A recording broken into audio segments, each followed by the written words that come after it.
Hello and welcome. I'm Jenny Hall. Thanks for joining me for another card making tutorial.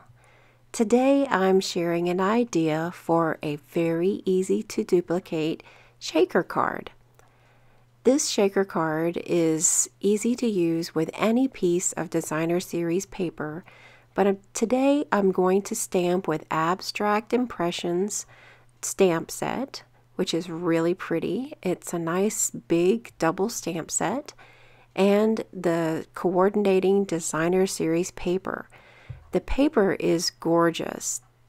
There's so many different things that I've tried so far with the paper, but not yet a shaker card. So I'm going to use what's listed on the paper for the colors that coordinate. I love how Stampin' Up tells me what colors I can use and know that it's already going to match. To create the shaker area, I have first layered a piece of yellow and white, and then I've created an area that will die cut for the window of the shaker from a layering oval die. I measured it by placing where I will add the sentiment to the left of the shaker area so that I know exactly where to place the oval die cut. I held it in place with a scrap of washi tape. Now the window is in just the right area because I knew where I would add my sentiment. I really like all of the sentiments that are from this stamp set. There is some really kind words, and I think that's something that's been needed. This piece of designer series paper just needs to fit behind the shaker area, so I'm going to trim it down. It doesn't need to be cut straight.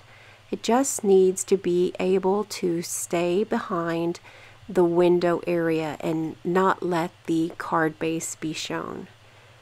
So by adding the adhesive to the back of the paper and measuring it on the window, it's just that easy to have it fall in the right place. I'm using a pen to make a few marks so that I know where the edge of the window area is going to be.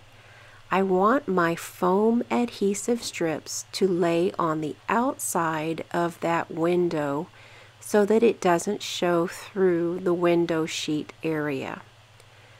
The plastic part of the shaker window is called window sheets, or it's also acetate. But what it is a clear plastic that allows whatever is behind it to be seen through the card. Those foam strips are what keeps everything in place. These will be trapped in between layers of paper and hidden, so whenever the finished card is seen, we will only be able to see what shows through this piece of plastic. It's a fun way to give a card to somebody and have there be a little something extra. I'm going to continue adding dimension to the rest of the card with the same sized adhesive strips because I want my card front to lay down at the same height all the way across the card.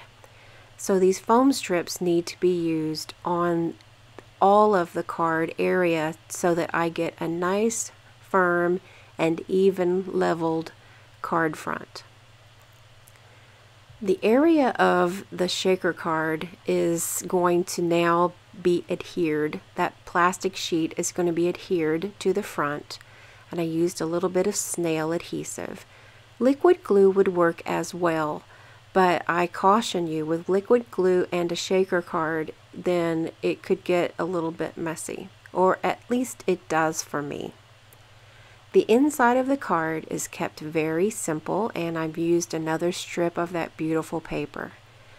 I really like this card because it says a lot, and it looks like it's filled with sunshine and happiness, and those little shaker sequins are just so much fun to move around. Thank you so much for joining me for this tutorial. These are new products and they're all available right now in my Stampin' Up! Online store. There's links to my store and to my blog in the video description below. If you have any questions, be sure to leave them in the comments for me. Thanks for watching. I'll see you next time.